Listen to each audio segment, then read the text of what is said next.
Kadang-kadang saya suka melihat orang pakai kerudung, rambutnya panjang, nongol di belakang. Udah kayak kuda. Ya, ada tuh yang begitu tuh modelnya. Nggak bisa, tutup aurat. Rambut sehelai rambut pun itu adalah aurat bagi seorang perempuan. Nggak bisa. Ya, harus benar-benar ditutup.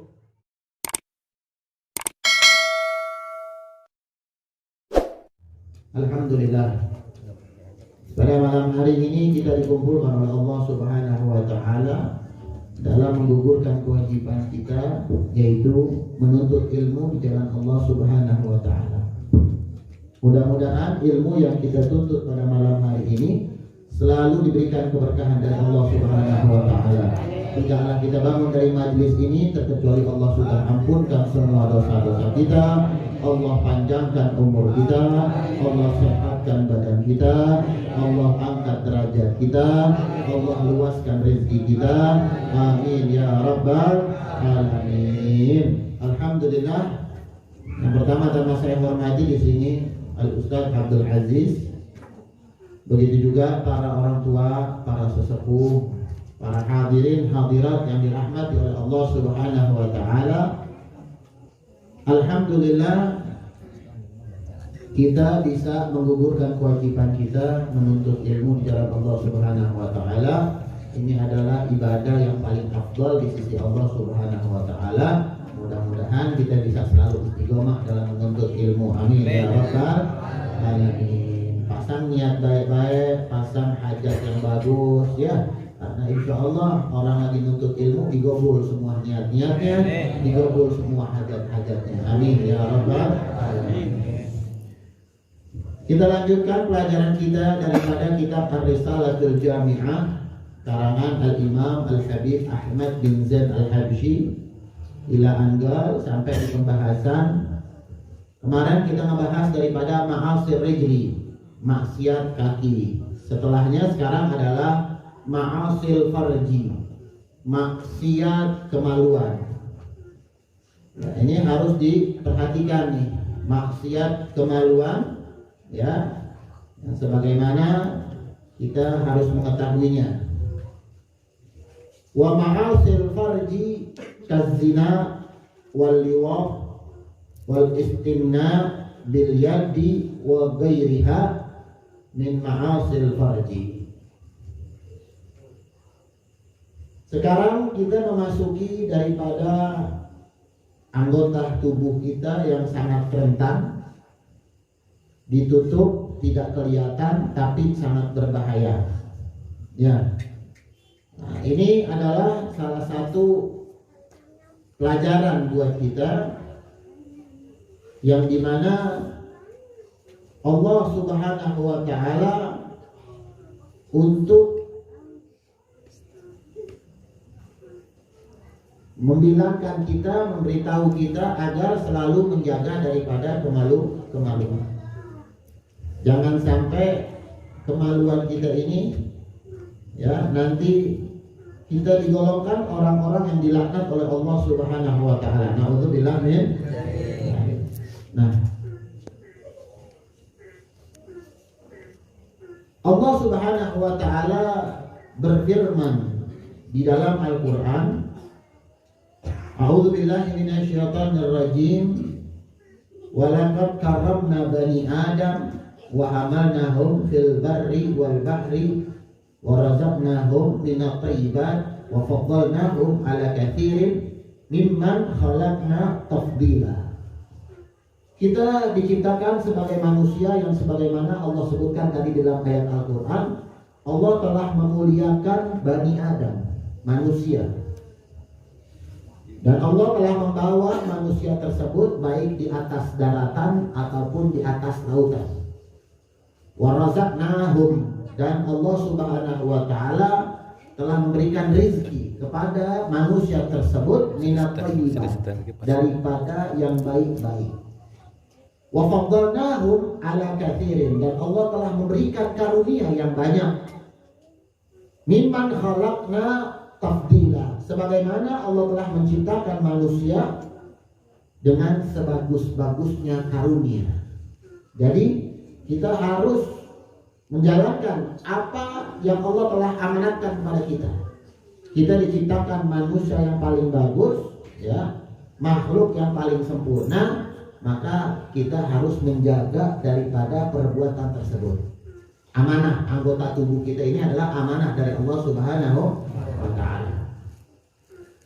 Sebagaimana Allah berfirman juga di dalam Al-Quran, laqad khalaqnal insana fi ahsani taqwim. Allah telah menciptakan manusia sebagus-bagusnya bentuk, sebagus-bagusnya makhluk yang Allah telah ciptakan. Dan alhamdulillah manusia ini telah diberikan akal dan telah diberikan hikmah daripada manusia tersebut yang memiliki akal. Manusia ini al-insan adalah hayawanun natiq, hewan yang bisa berbicara. Kita hewan, kita ini hewan, tapi alhamdulillah kita hewan yang diberikan akal, hewan yang bisa berbicara. Jadi kita harus mengetahui sebagaimana Allah Subhanahu wa Ta'ala memuliakan kita. Nah, di sini kita mengerti daripada pelajaran-pelajaran yang kita pelajari sebagai pentingnya kita menjaga anggota tubuh yang kemarin kita sudah bahas, ya. Kita pentingnya menjaga anggota tubuh yang dimana nanti semua akan disaksikan di hadapan Allah Subhanahu wa Ta'ala.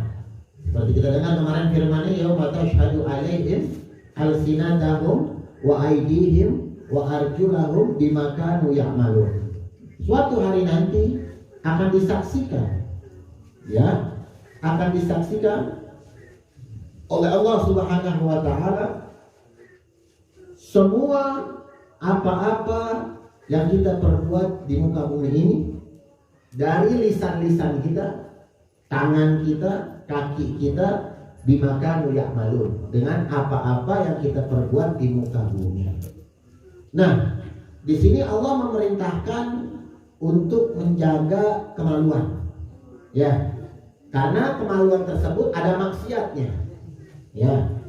Seperti apa? Ma'asil farji kazina, seperti zina itu adalah maksiat kemaluan kita. Waliwat, dan homoseksual. Wal istimna, dan onani, ya, memaksa untuk mani keluar, untuk keluar mani, memaksa untuk keluar mani. Dilihat di wa ghairiha, dengan tangan atau selain tangan. Itu salah satu daripada maksiat farji. Nah, di sini kita dikatakan oleh Allah Subhanahu wa Ta'ala, walladzina hum li furujihim hafizun. Orang-orang yang beriman, orang-orang yang memang memegang syariat Allah Subhanahu wa Ta'ala, merekalah adalah yang selalu menjaga kemaluannya. Dijaga kemaluannya, ya, sebagus-bagusnya penjagaan, sebagus-bagusnya perhatian, agar kemaluan tersebut tidak maksiat kepada Allah Subhanahu wa Ta'ala. Karena berbahaya, ya, kalau seandainya kita melanggar daripada perintah-perintahnya Allah, hati-hati, ya. Sesungguhnya azabnya Allah Subhanahu wa Ta'ala sangatlah nyata, ya. Mungkin lolos di dunia, tapi tidak akan lolos di akhirat. Ya. Nah, di sini banyak pelajaran buat kita, ya. Di sini banyak pelajaran buat kita. Nah, sekarang misal yang pertama yaitu adalah ma'asil farji kazina. Maksiat yang pertama dalam kemaluan kita yaitu adalah zina. Nah, ini harus kita perhatikan. Saudara hadirin hadirat yang dirahmati oleh Allah Subhanahu wa Ta'ala, ya, zina ini diambil dari kata-kata zana yazni, ya, zinaan. Artinya apa? Artinya yaitu adalah waqur rajulil mar'ata fil bubuli min ghairi mulkin wa syubha. Bersetubuhnya seorang laki-laki dan perempuan di kemaluan depan, ya, fi ghairi mulkin, yang bukan miliknya, maknanya dia tidak nikah dengan sah, au syubhah atau syubhah yang tidak ketahuan daripada asal usulnya. Al-Imam Syafi'i radhiyallahu anhu, beliau mengatakan, apa itu zina? Zina itu adalah ilaju hasyafatin au qadriha fi farjin muharramin li'ainihi mushtahan taba'an bila syubhah. Kata Imam Syafi'i, apa itu zina? Zina itu adalah masuknya kemaluan laki-laki. Hasyafah ini, minta maaf, kemaluan laki-laki kepalanya, ya, masuknya kepala kemaluan laki-laki au qadriha atau sekedar itu fi farjin di dalam kemaluan muharramin yang diharamkan oleh Allah Subhanahu wa taala, yang bukan miliknya tadi kita bilang. Li'ainihi mustahan tab'an, yang dimana kita jelas daripada itu kemaluan, ya, baik kemaluan laki-laki atau kemaluan perempuan. Itu takrif, definisi daripada zina. Nah, sekarang kita dianjurkan oleh Allah Subhanahu wa taala. Allah berfirman di dalam Al-Qur'an, kata Allah, la taqrabuz zina innahu kana fahishatan wa sa'as sabila. Janganlah kalian mendekati perzinahan.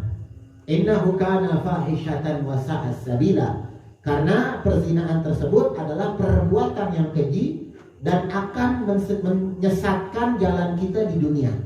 Ya, itu larangan dari Allah Subhanahu wa taala. Dan sudah banyak kejadian orang-orang yang melakukan zina, maka dia dikatakan orang-orang yang keji dan hidupnya pasti akan sengsara.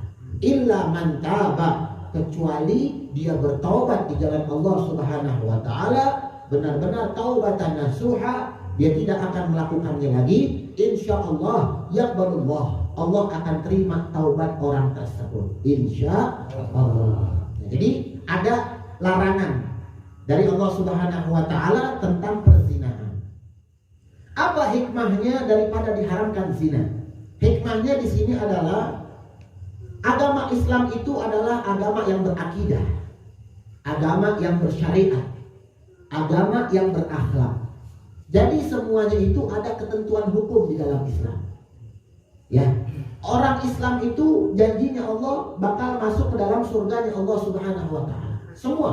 Semua orang Islam akan masuk ke dalam surganya Allah Subhanahu wa taala. Tapi ingat, yang bagaimana? Yang bertakwa, yang beriman kepada Allah, benar-benar menjalankan perintahnya Allah dan menjauhi larangan-larangan Allah Subhanahu wa taala. Orang tersebut akan masuk ke dalam surganya Allah Subhanahu wa taala.